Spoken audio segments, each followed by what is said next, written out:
So far, we've looked at regions of the cerebral cortex dedicated for motor control and for language. Right now, we're going to be looking at the regions of the brain involved in sensation, so that receive sensory input. And by sensation, we can either be talking about the special senses or the general senses. So what's the difference between the two? Well, special senses are vision, olfaction, so smell input, gustation, taste, as well as hearing and equilibrium.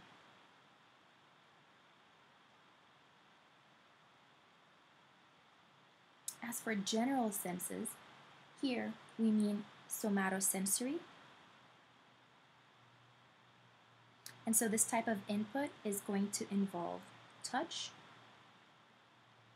pressure, pain, temperature, such as hot or cold. And so now let's examine the different areas of the cerebral cortex dedicated to receiving and interpreting all of these types of sensory input. To begin, let's go ahead and start with special senses, and we'll start with vision. Vision is going to be the function of your occipital lobe. And so in the very posterior region,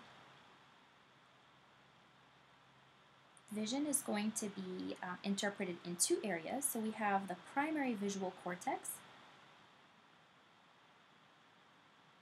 in the occipital lobe, and this is going to specialize in receiving visual information. And then we also have the visual association area,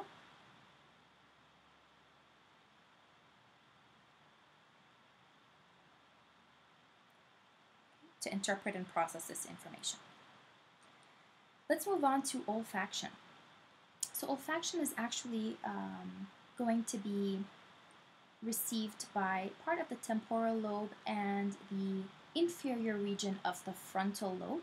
And so we have our olfactory cortex, primary olfactory cortex, that is going to be important in receiving this olfactory information.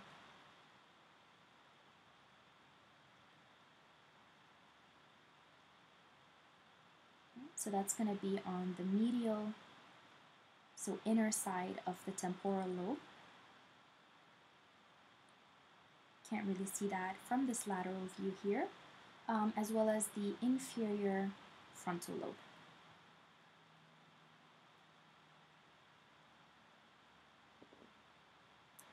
Now let's move on to gustation. So gustation, or the sense of taste, this input is actually going to be received by what we call the primary gustatory cortex.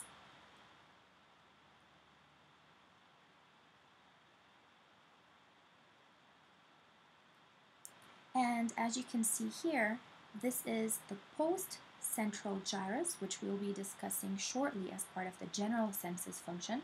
But the inferior end of the post-central gyrus is going to contain the primary gustatory cortex.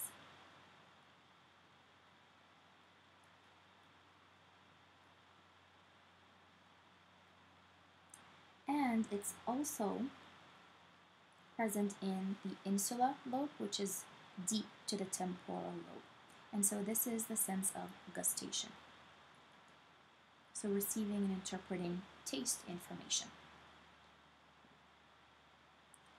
Next up, we have our hearing sense of hearing. And so this is going to be the function of your temporal lobe. And so hearing is going to be, we have again a primary auditory cortex, as well as an auditory association area.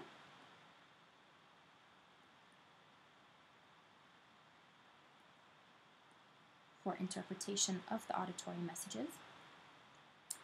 And these are going to be present in the temporal lobe, similar to the vision, which was occipital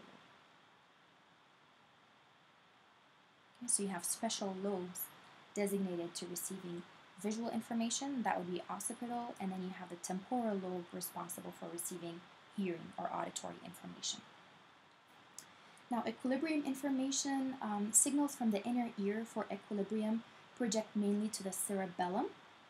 Okay, so that would be the cerebellum right here, as well as some brainstem nuclei concerned with head and eye movements. Okay, so that would be equilibrium.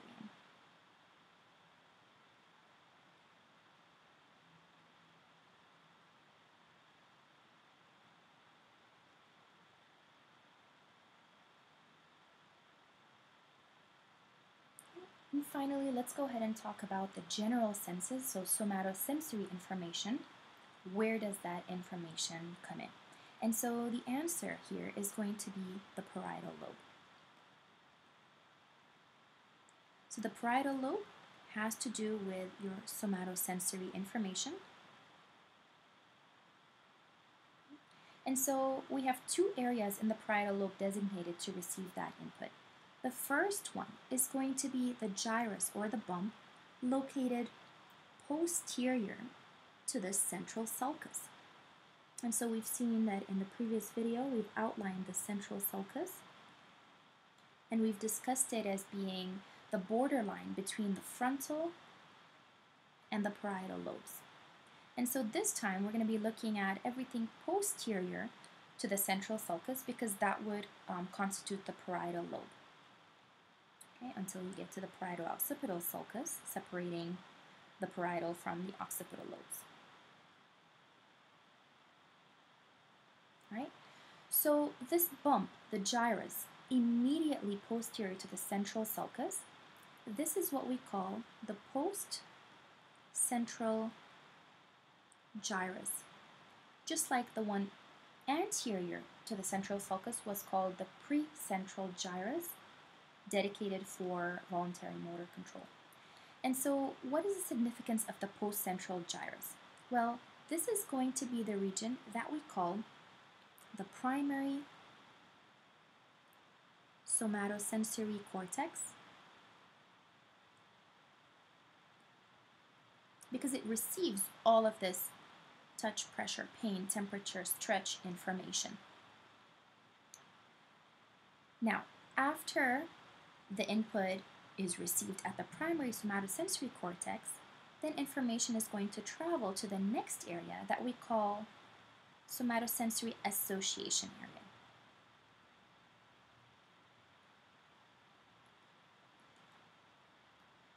And this is where you make sense of what you are receiving. So awareness of stimulation occurs right here in the primary somatosensory cortex, but then making cognitive sense of it is a function of the association area. So making sense of somatosensory input.